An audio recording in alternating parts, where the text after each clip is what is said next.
영혼을 성장시키는 책 소개방 영성 책방입니다. 오늘은 캐롤라인 리프의 뇌의 스위치를 켜라. 뇌의 스위치를 켜라. 마지막 제4편입니다. 2부 21일 두뇌 해독 플랜 9장 21일 두뇌 해독 플랜이란 21일 두뇌 해독 플랜이란 행복의 길은 하나님이 우리 뇌 속에 설계하신 가소성을 제어하며 날마다 새로운 마음을 갖기로 선택하는 것이다. 로마서 12장 2절.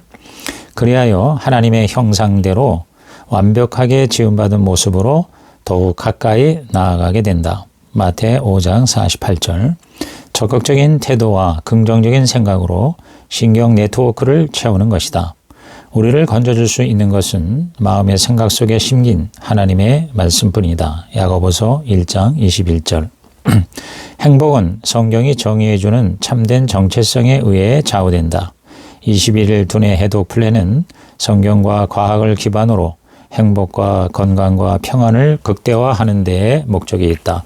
이것은 매우 단순한 도구이다. 뇌를 해독하기 위해서는 무의식의 영역에 건강한 생각을 조직할 수 있도록 의식 단계에서 뇌를 통제해야 한다. 당신의 뇌가 당신을 통제하는 것이 아니라 당신이 뇌를 통제하는 것이다.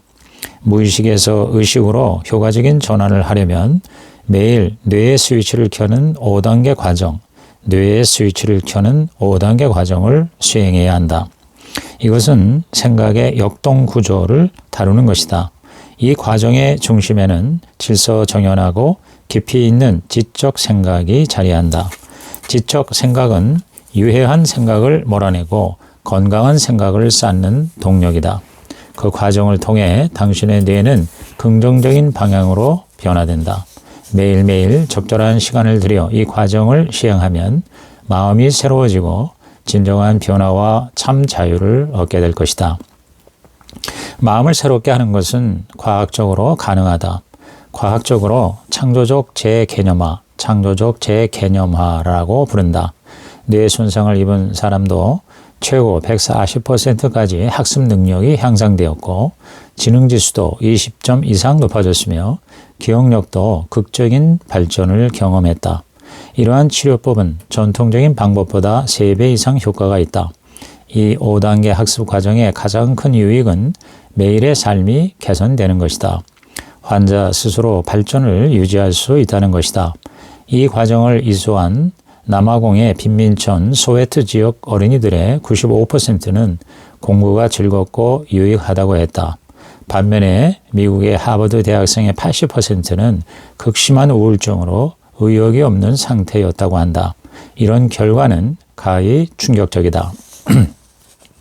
마음을 새롭게 하는 것과 배우는 일을 무거운 짐으로 여긴다면 당신 앞에 놓인 찬란한 기회는 사라질 것이다. 그러나 마음을 새롭게 하는 것과 배우는 일을 놀라운 특권으로 여기는 순간 찬란한 기회는 당신의 것이 될 것이다. 당신은 변화를 바라는가? 그렇다면 생명을 선택하라. 그것만이 갱신과 회복을 줄 것이다. 이 21일 해독 과정이 그 길이 될 것이다. 10장 21일 두뇌 해독 플랜은 어떻게 효과를 나타내는가? 21일 두뇌 해독 플랜은 어떻게 효과를 나타내는가? 이것은 엄격한 훈련이다. 이를 통해 당신의 삶에 마음을 새롭게 하는 생활 양식이 자리하고 당신의 신경 네트워크에 가소성의 원칙이 재접속된다. 이 프로그램을 당신의 삶에 적용하고 운영하는 주체는 바로 당신이다. 그러나 당신은 반드시 성령의 인도하심을 따라야 한다. 이 기간 동안 당신은 깊이 있는 지적 자아 성찰의 상태로 들어가게 된다. 이 해독 과정은 5단계로 되어 있다. 1단계 수집, gather, 2단계 집중된 성찰, focused reflection, 3단계 글쓰기, write, 4단계 재방문, revisit, 5단계 적극적인 발돋움, active reach. 이 과정은 놀랍고 복잡한 신경물리학과 신경생태학을 활성화시키는 것이다. 스스로 자신의 뇌를 수술하는 것과 같다. 유해한 생각을 제거하고 그 빈자리에 건강한 생각을 채우는 것이다. 21일 한 사이클이 진행되는 동안 뇌가 달라질 것이다. 충분하지 않다고 생각하면 21일 사이클을 반복하면 된다. 21일은 신경 네트워크를 구축하는 데 필요한 최소한의 시간 단위다. 무엇이든지 당신이 가장 많이 생각하는 바로 그 생각이 성장하게 된다. 매 시간 신경 접속은 2배로 증가한다. 죄책감이나 자기 비하 혹은 나는 못해 라는 마음이 일어나면 우선 그 문제를 해결하기 위해 마음의 태도부터 고쳐야 한다. 반복과 재생은 새로운 기억의 창조에 필수적이다. 이 과정을 밟는 동안 당신의 뇌는 고주파 감마선을 분출하면서 내적 성찰 모드로 들어가게 된다. 이때 뇌 전체가 질서정연한 통합을 이룬다. 이를 위해서 집착 수준으로 변화를 갈망하라. 그러므로 하늘에 계신 너희 아버지의 온전하심과 같이 너희도 온전하라. 마태오 5장 48절. 이 말씀을 항상 가슴에 새기라. 뇌의 스위치를 올리면 좋은 일이 많이 일어난다. 가능한 자주 의식적인 노력으로 자동화가 될 때까지 반복하라. 자동화란 자연스럽게 장착되는 과정을 말한다. 의식이 아닌 무의식에 의해 이루어지는 것이다.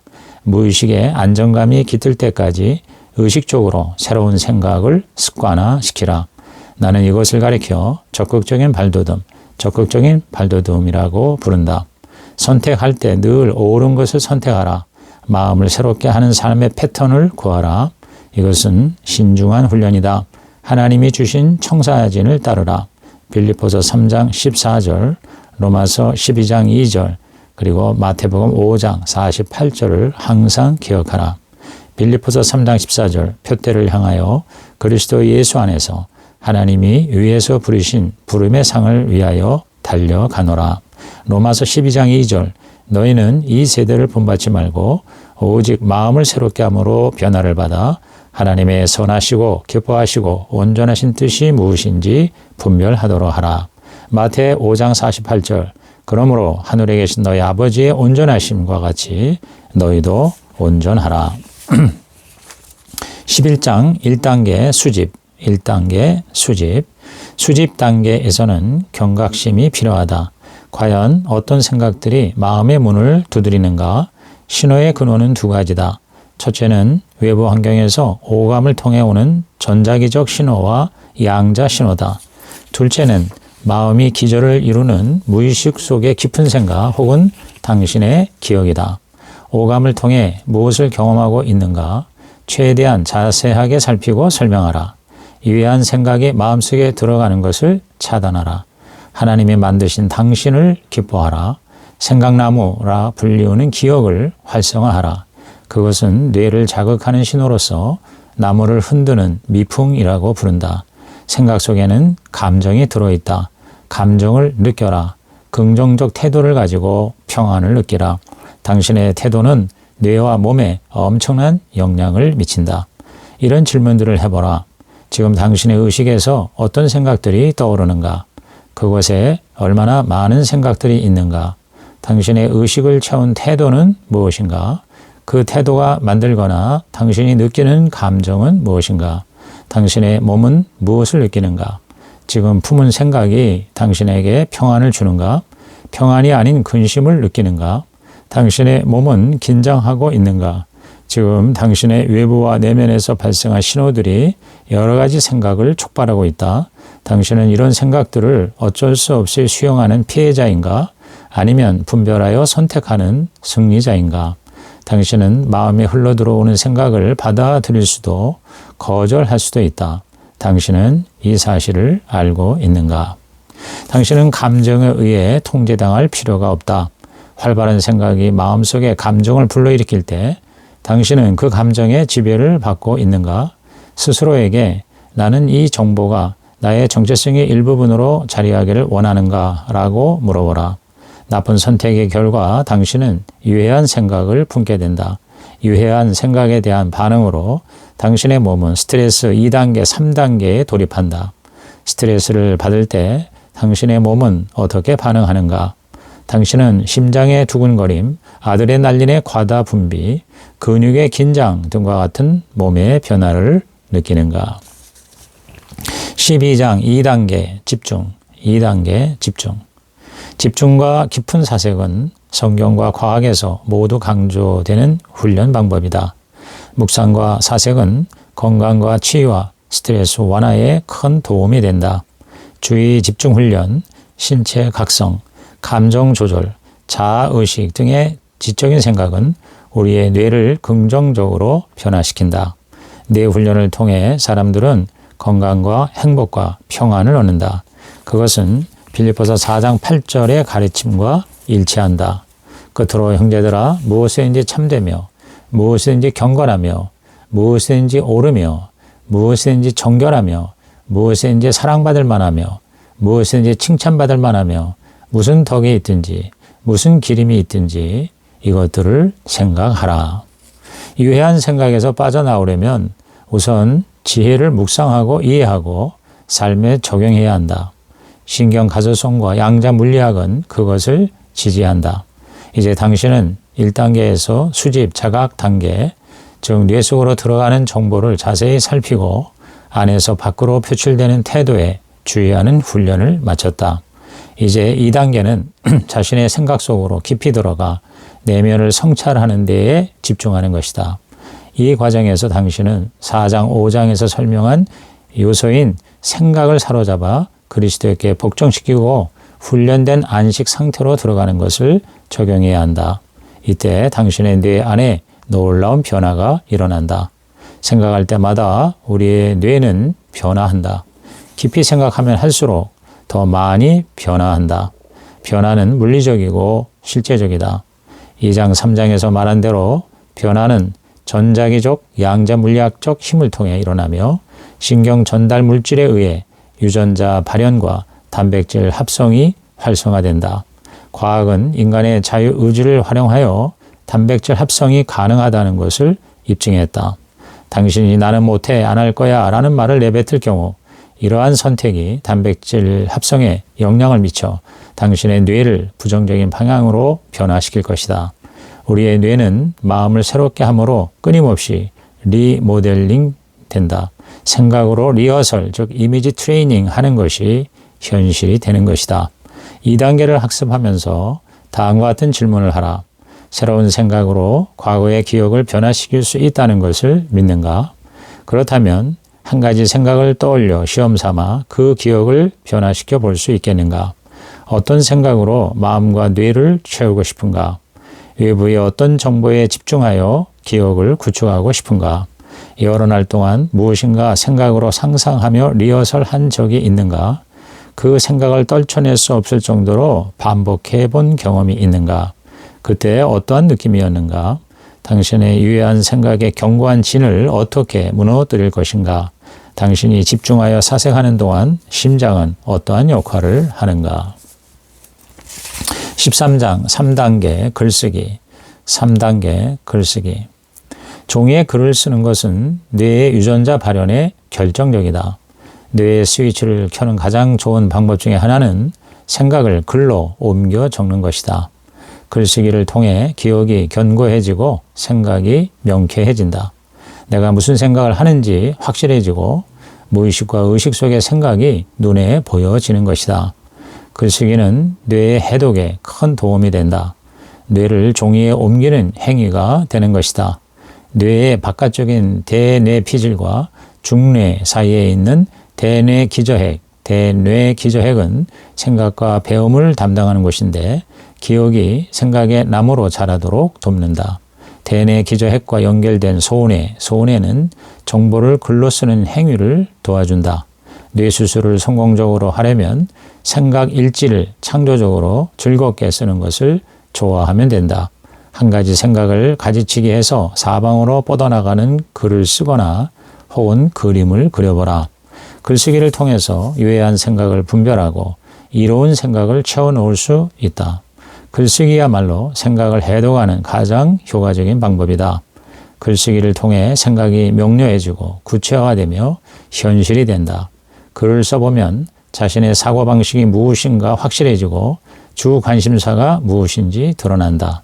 또 그 글을 통해 자신의 생각이 다른 사람에게 전달이 되어 공유하거나 평가할 수 있게 된다.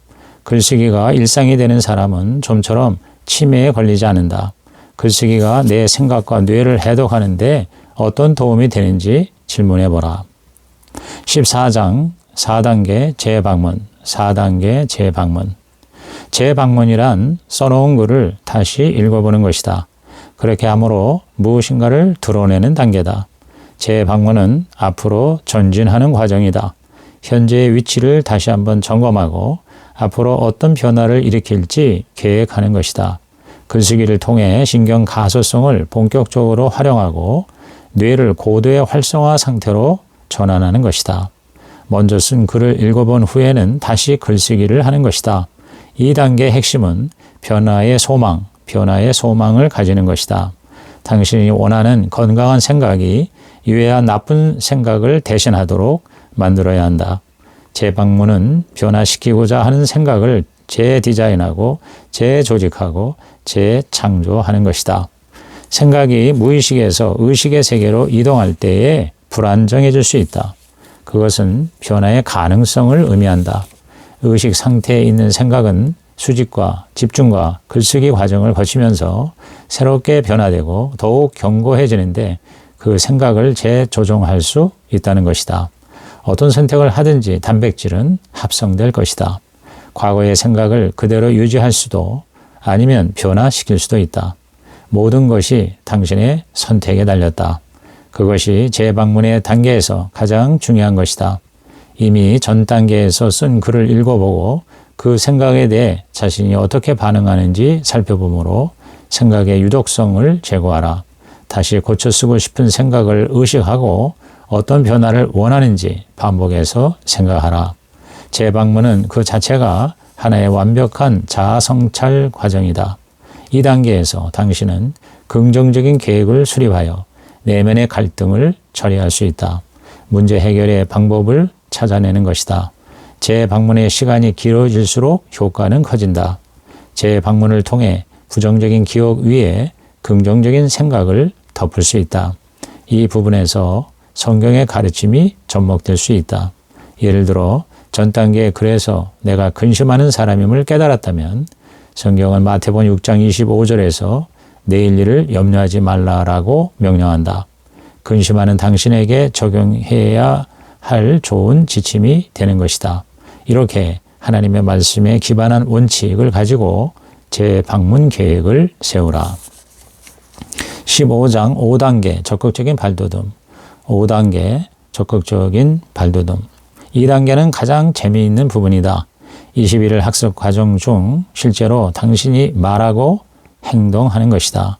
행동이 결과를 낳는다. 생각나무에서 유해한 가지를 떼어버리는 것, 그것이 바로 행동이다. 5단계는 문자 그대로 가지치는 단계다. 나쁜 생각의 가지를 떼어버리는 것이다. 감정을 품고 있는 생각의 가지들은 접착제와 같은 단백질의 형태로 세포 본체에 달라붙어 있다. 나쁜 생각에서 건강하고 긍정적인 것에 집중할 때 세 가지 일이 발생한다. 1. 긍정의 신호가 부정의 신호를 공격한다. 2. 변화의 옥시토신, 집중의 도파민, 기쁨의 세로토닌과 같은 신경화학 물질이 분비되어 부정적인 생각의 가지를 약하게 한다. 3. 이러한 과정을 통해 유해한 가지로부터 접착제가 떨어지면서 가지가 제거된다. 그 이후 접착제는 건강한 가지에 달라붙기 시작한다. 적극적인 발돋움은 야고보서 2장 26절에 행함이 없는 믿음은 죽은 것이라는 말씀의 원칙을 발판으로 삼는다. 여기서 참 믿음이 드러난다. 당신은 믿은 대로 행함으로 긍정적인 변화를 가질 수 있다. 단지 용서하기로 마음 먹는 것이 아니라 실제로 용서하는 단계다. 치유를 믿기로 선택하는 것이 아니라 실제로 치유되는 단계이다. 하나님이 책임지실 것을 믿기에 실제로 근심의 생각까지를 끊어내고 더 이상 근심하지 않는 것이다. 살을 빼겠다는 결심으로 그치는 것이 아니라 실제로 살을 빼기 위한 생활 습관을 바꾸는 것이다. 부정적인 말을 끊겠다고 결심하는 것이 아니라 어떤 상황에서도 부정적인 말을 입 밖으로 내지 않는 것이다. 행동 없이 말만 번지르르 하는 것을 가리켜 인지적 부조화라고 부른다. 생각, 말, 행동의 온전한 기초를 닦는 것은 뇌 속에 정직성을 심는 것과 같다. 말과 행동을 생각에 일치시켜야 한다. 우리가 생각하는 것과 같은 말을 하지 않고 다른 말을 하는 것은 뇌를 혼란하게 하는 것이다. 이렇게 생각하고 저렇게 말하는 것은 뇌의 정직성을 손상시키는 것이다. 그럴 경우 당신은 통제가 되지 않는 상태가 되고 만다. 적극적인 발돋움은 어떠한 것이 사실인지를 느끼게 한다.